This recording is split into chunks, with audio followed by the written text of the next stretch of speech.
Good evening and welcome to the third Inside Government show for the fall 2020 semester here at KU Community College and broadcast on Spectrum, Verizon Fios, the Auburn Regional Media Access, better known as ARMA, as well as Win 89.1, the college's radio station. I'm your host, Guy Cosentino. As I have in the last four shows repeated, I do want to give you an update of where we are with the world in a COVID-19 world.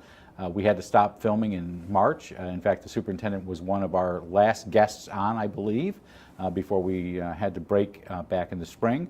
We are back with some new health protocols, both local as well as SUNY directed. So we're only doing one show per day. We're on Tuesdays and Thursdays. So we'll alternate between Inside Government and Beyond the Front Page. And we only allow one guest at a time. So as a reminder, this is a show that's taped by the students, directed by the students, produced by the students. We tape them.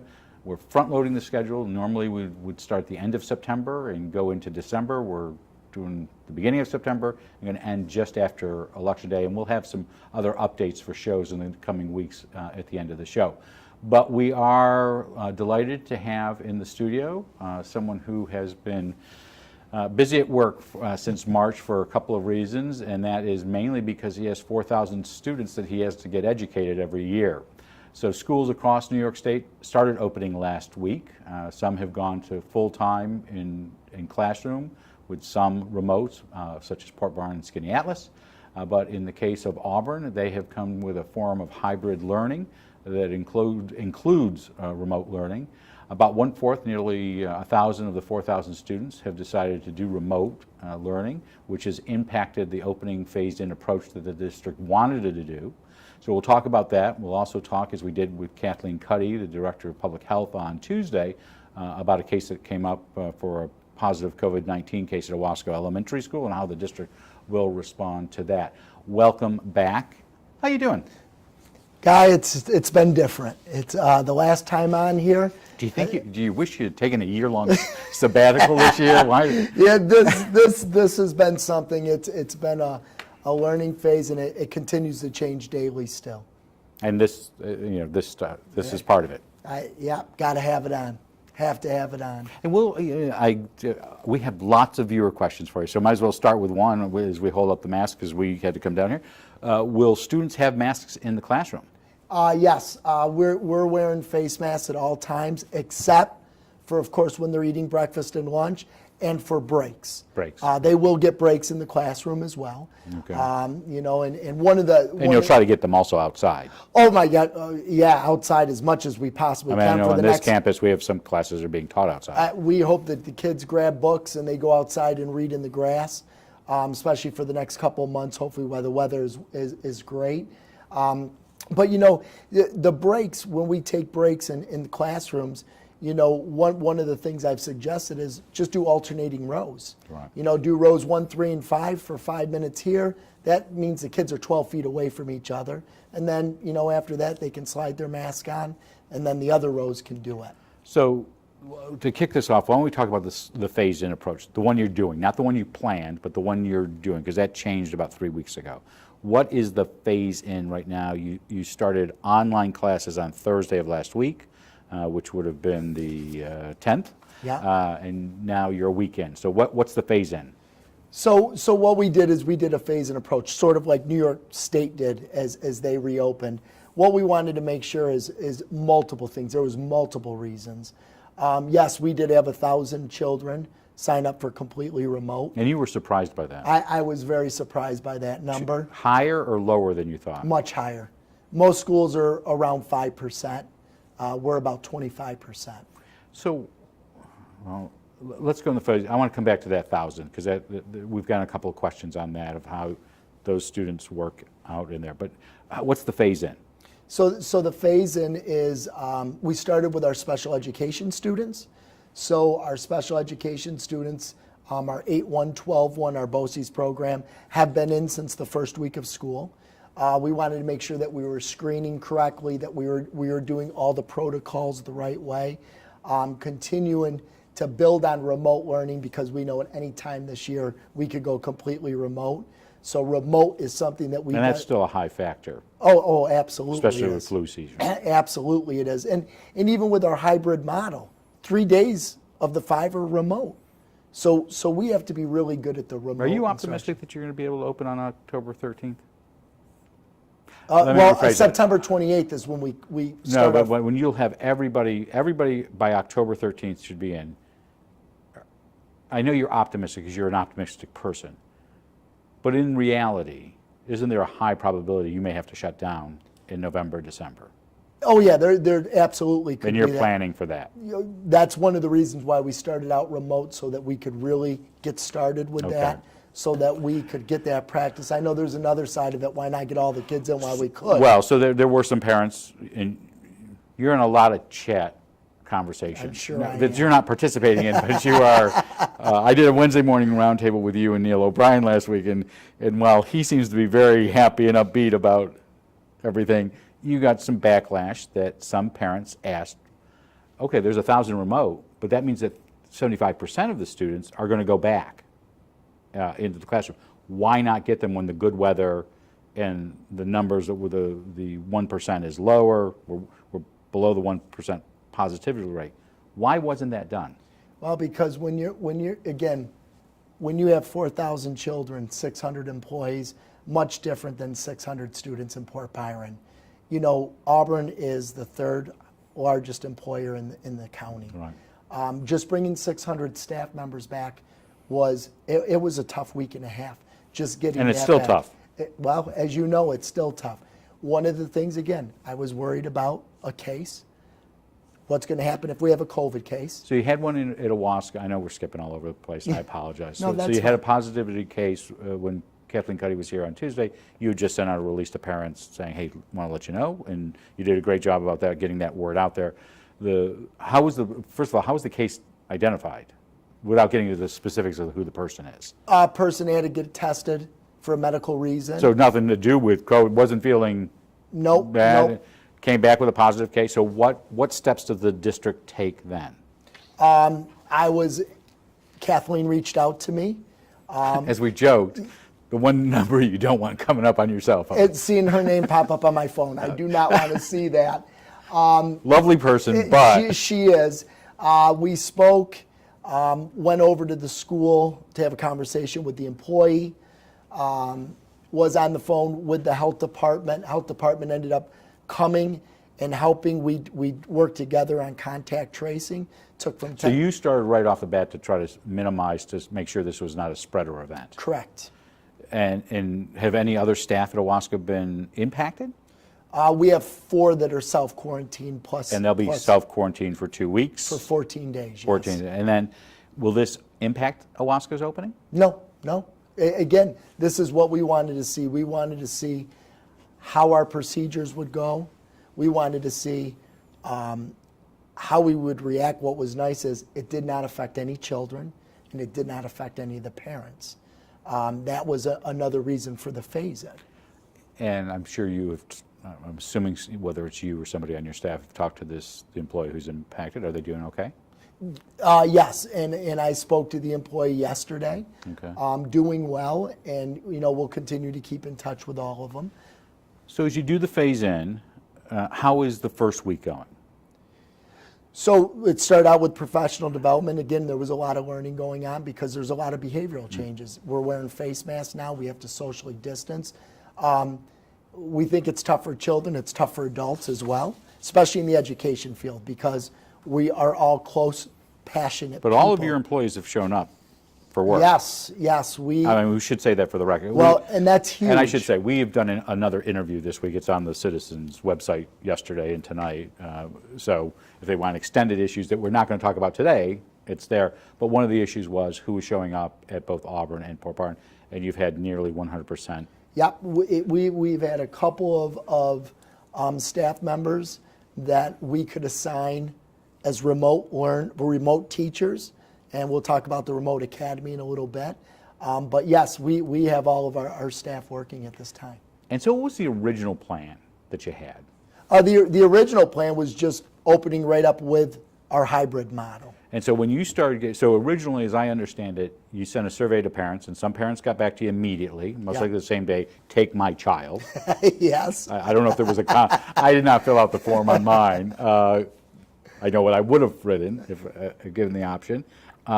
But you also did not have, and we're having this conversation about the census, we're having about other issues, people don't respond very quickly. So you, at least at one elementary school, had to have teachers call parents. You haven't gotten back to us, am I correct? Did you have? We had to do that in all 5 elementary you did. buildings. Yeah, so, we did. So the number changed, and that's when you changed the plan. So one of the criticisms you've heard is you were doing Zoom calls with some schools at X hour on a day, and then that night changing or going to the board to change the process. Because there was an email that went out to parents while there was a Zoom going on. So the parents are hearing one thing, and they're getting an email at the same time. And you can thank Governor Cuomo for that. Well, that was where I was going with this. You can thank him for all of this mess. Well, because I'm going there because when somebody asked that of me, I said, is it because, so I'm asking you this as a question, is it because he also mandated that you had to have 3 public meetings by X date or you couldn't open up?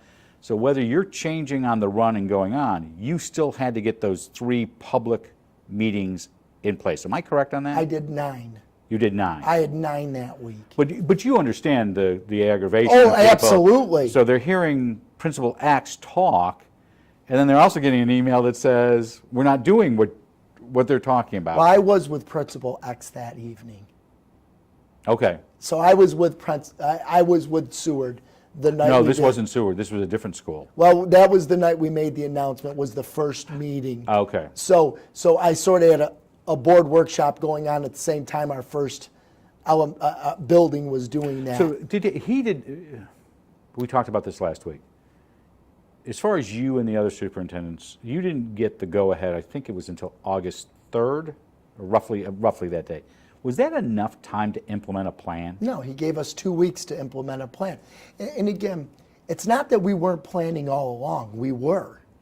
We were ordering PPE. You just didn't know what the parameters were. We had no idea what the parameters or the guidelines were going to be. And actually, the majority of superintendents will come out and say, we really thought that we were going to be remote for at least the month of September. Nobody really thought. I think many parents were betting on that. Yeah, we really didn't know. So by the time we got the guidelines, we had to scramble again and look at what those guidelines were to build. And again, there was 3 different: in-person, hybrid, and remote. And one thing that I wanted to do is I wanted to build programs parallel. When you have 1,000 children that want remote, you have to do something different. So just so people clarify, because I've heard this by people who sent us that, what's the difference between remote learning and homeschooling? Because there are 2 separate things and 2 separate guidelines, am I correct? Correct. Homeschooling, you're not an Auburn student. You're working with the state. And has that number jumped? Yes, the number went up early in the summer. Okay. Not really when the plan went out. That was happening more in July. But people who said, I'm either not working or I'm a teacher that's retired or whatever, I'm going to find, I've talked to parents who've asked us, do you want to go in with a tutor? Right.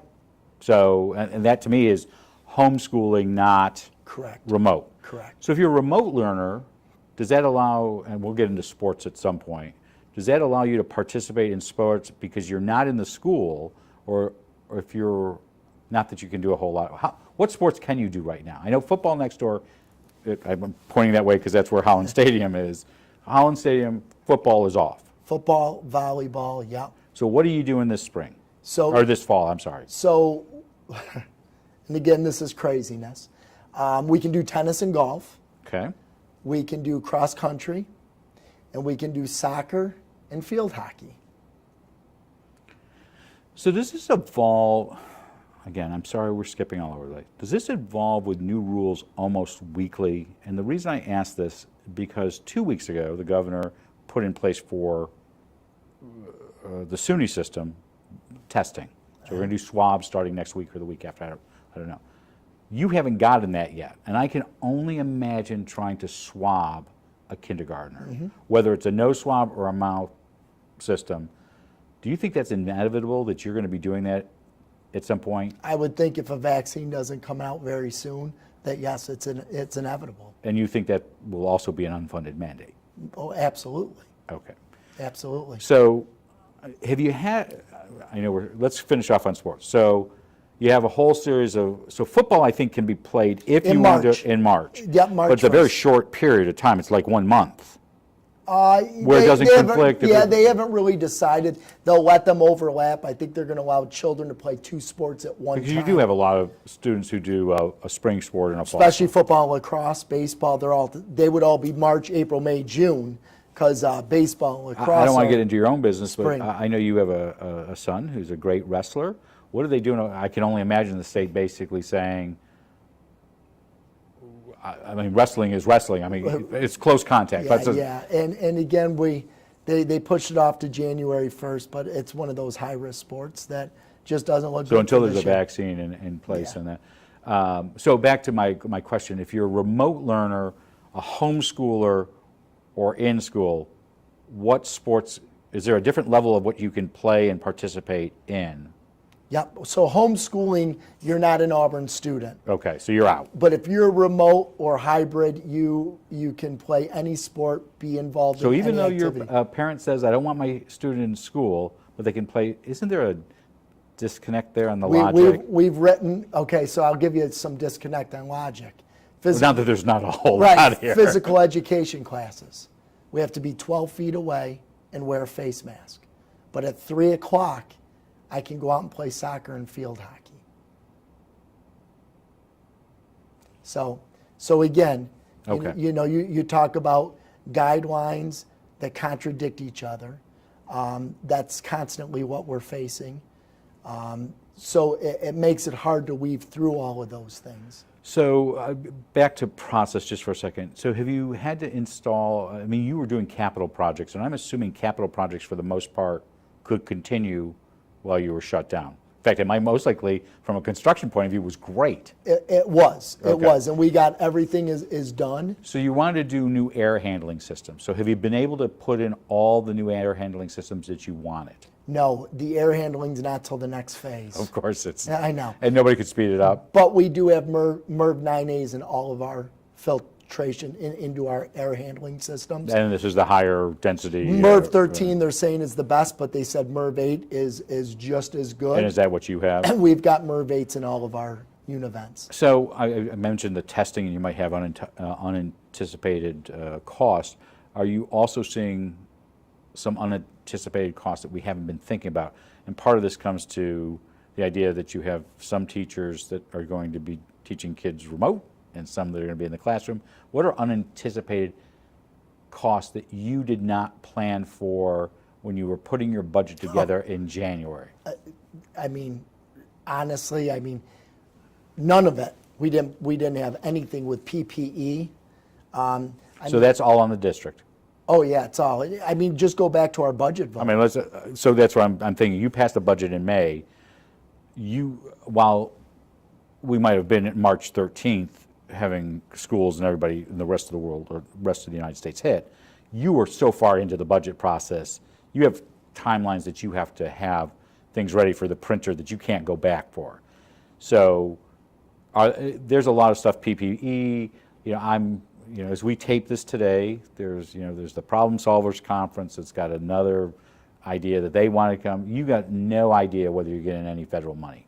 Absolutely none. And we were cut 20% for our last aid check for last school year. So let's talk about the 20%. The New York State Teachers Association this week filed a suit in a Supreme Court to order the governor to give you back that money. First of all, what's the suit?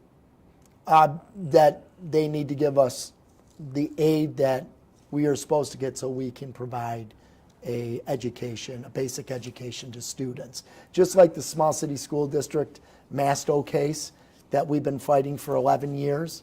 It's on the premise of the same thing we've been fighting for. And I know you haven't had a board meeting, I think, since this lawsuit was filed. Yeah, it just got filed yesterday. That's what I'm saying. Yeah. So will districts like Auburn and others, do you expect them to join as friends of the? I would hope we would. And do you think they'll be successful? Again, the Masto case has been going on for 11 years. But in those cases, there have been some successes. It gets appealed and It gets appealed and appealed and appealed, yes. But even while you're doing this, so you got this 20% cut.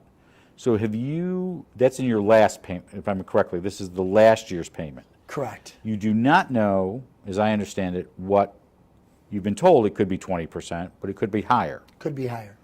So what are you doing to plan just in case for that? Have you laid off people? Have you? So that's conversations that we were going to start having. 20% of all of our aid would be $9.5 million to our district. We did receive our full payment for this past month, so that was a good thing, but we don't know what next month will be.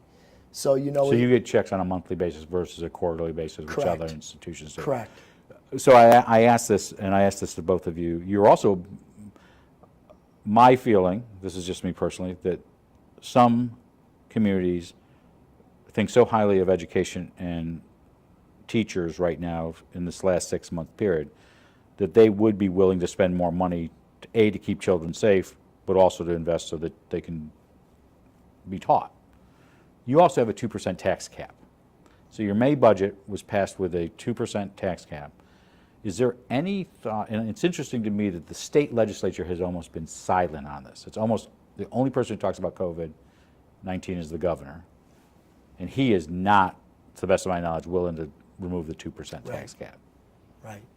How big a burden is that going to become next May? The next few budget years are going to be incredible. And again, what happens this year, and it's going to be catastrophic. And I'm not saying 2% is not a lofty goal, but circumstances change. It does, and again, but putting the money, the burden back on the taxpayers when people are out of jobs and have lost so much, raising taxes. I mean, we really need our foundation aid, but again, we've got to be realistic. I'm talking beyond foundation aid. This is, you're going to need, and every other, how many, 760 school districts? Yeah, about 720, yeah. You're all going to need money one way or the other. And, there's been criticism of the governor in the last couple of weeks. He has done nothing. He started April 1st with a $14.5 billion, as I understand it, with a B, shortfall. Mm-hmm. We're almost 6 months into the new fiscal year. And that, to me, that can have only compounded because that was when COVID was 2 weeks in, right, when they passed that. And I don't know if you remember our discussions back in June when we were going out in May for the budget. We were debating whether to cut 10 or 20% at that time. So why didn't you? It was determined that they wanted, that we as a school district was going to stay with what was the governor's where he put out the last budget, that they wanted to go with those numbers. The state would keep its word. But we were very crystal clear that cuts could happen mid-year because he was saying it was going to be a 20% cut, and so again, we're going to have that conversation as a board, and plan for the future. So a couple quick minor questions from people, not minor, they're major questions to the people who ask them. There's a digital divide. We've talked about this, where you have children who don't have the hardware, and then there are some who don't have the access because they don't have Spectrum, Verizon, or can't pay those bills, which are high. I say that because they do broadcast our show. So on the digital divide, on the hardware, you had already started a plan to have enough Chromebooks for every student, mm-hmm, whether they need them or not. So 4,000 Chromebooks roughly, yep, up to 4,000, yep, are out there, correct? Yep, any student that needed a Chromebook, and they've come and picked it up, actually have it right now, as well as hotspots. So that's my other question. So the hotspots, we have a lot of people who don't have Verizon Fios or other carriers. Correct. How do you deal with that? So we got 700 hotspots. And that's costing you how much? It's going to be over $20,000 a month. Okay. So again, yeah, it's another cost. We're prioritizing. We're going by our free and reduced lunch numbers. We're offering it to them, and then anybody that lives in the country. And then if we have leftovers, then we'll continue to prioritize. So of the 700 you've got, how many have you given out? You know what? Last I knew, we were over 500. Okay, so you're running low. Oh yeah. And that all comes with a cost, but on the Chromebooks, had already started a budget Yeah, that way. we had been planning this for 5 years to be a one-to-one initiative for the district. How are you dealing with, I know they're not back yet, how are you going to deal with busing? Because I know Busing's an absolute nightmare. You know, a lot of questions is why can't Auburn have their kids coming back 5 days a week? We can only stick 22 kids on a 66-passenger bus. That's it, a third. We can only fill up our buses a third. Right now, I've been walking through our elementary classes. We can get about 10 desks, maybe 12 in each classroom. High school is a little bit more because they're bigger classrooms. Busing is an issue, and I thank the community because I have a lot of people in the community, parents that are going to transport their children, which is really going to help us to make sure that we can at least get our 50% back every other day. And you do have children with special needs. Correct. They have individual education plans. Yeah. How does the district plan to meet those? Because those are not, there's not a choice about the district meeting those. Correct. So right now, like I said, our 12-1, 8-1 students are coming back Monday through Thursday. They've already started. They started week 1. And now what we're going to do is once we get our children back, we'll be looking our 15-1 students and trying to get them back in every day as well so that we can meet those IEP needs.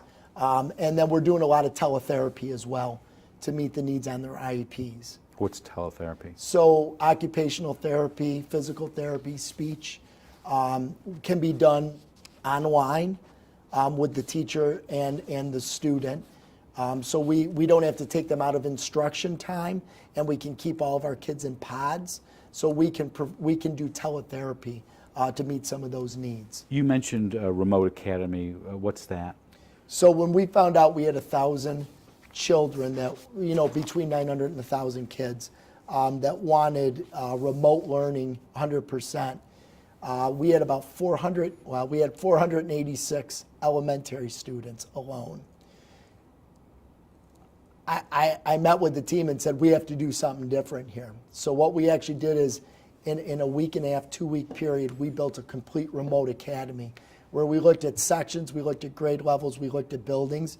We pulled 21 teachers out of the hybrid model, and they're going to be the 100% remote teachers. And that will be implemented between now and October 13th. No, that's going right now. That's going to. We're doing it right now. 400 plus students at the elementary is a percentage of how many elementary students do you have? I got 1,300, 600, 1,900, probably 2,100, 2,200. So it's about a fifth of the. Mm-hmm. Okay. So I wanted to go back a couple of just quick things. We got about 5 minutes left. You are part of this dashboard issue, again, another unfunded mandate, where you are supposed to report cases. Are you starting to do that? I've been doing it. It came out, I did it the very next day. And a parent can go online. Do they go to the district or do they go to the state to look at that? It goes to the New York State Health Department. And so I want to go back, and I don't want to be the Debbie Downer here or the Guy Downer here. Flu season coming up. As I understand it, vaccines, while they might be mandated for flu, are not always implemented. Am I correct on that? Do you require a student to have the flu vaccine? No, it's the rubella, it's the measles, the flu shot. Teachers can get, anybody can get the flu shot if they want it. If this vaccine comes out, I don't know if it's going to be mandatory for children and staff to have to come. But your hope would be that either Washington or Albany makes that decision for everyone versus 720 districts coming up with a patchwork of. Correct. Because if I have a child right now who doesn't have the smallpox or Right. other vaccines, you don't let them in the building. And I think That's law. Yeah, I think I went. But you had 18 cases last year where you had to knock on doors. Correct. And say, Made phone you don't get call, them. Yeah. You don't come in. And that came right from Governor But that's Cuomo. not the case with the flu. No, it's not. Do you think it should be? And I'm not asking that the district mandate it, but should that be something that counties and the state should be having that discussion now, especially? Oh, they absolutely should be having that discussion because, again, you can't put that decision on a school district. And, you know, if a vaccine does come out, you know, there's going to be a lot of apprehensive parents that are going to say, I don't want my children getting it. We don't know enough about the vaccine. So, you know, there's going to be questions regardless if the vaccine comes out soon or not. Question we've received, maybe good thing for the district, Halloween happens to be a Saturday this year. I'm sure you got the question already. No, I haven't. Oh, okay. So for kindergarten, first and second graders, Halloween's like...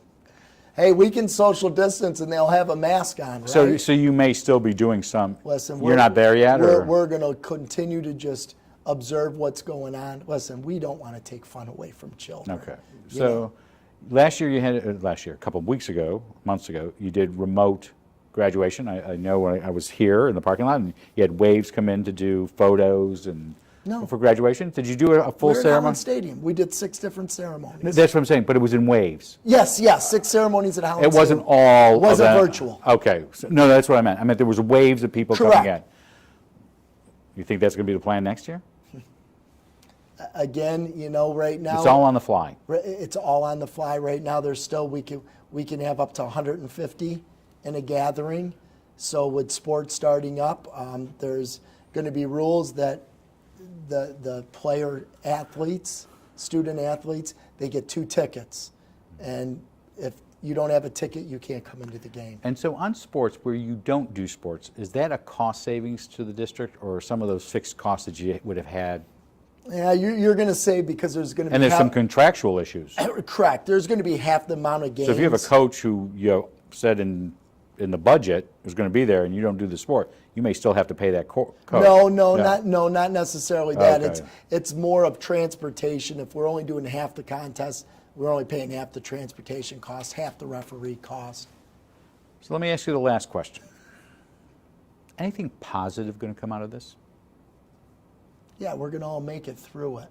And we're phasing in because we are trying to show our community, our staff and our students that we can do it safely and that we can do it well and that we can continue to build upon it and continue to work to getting our kids back 5 days a week.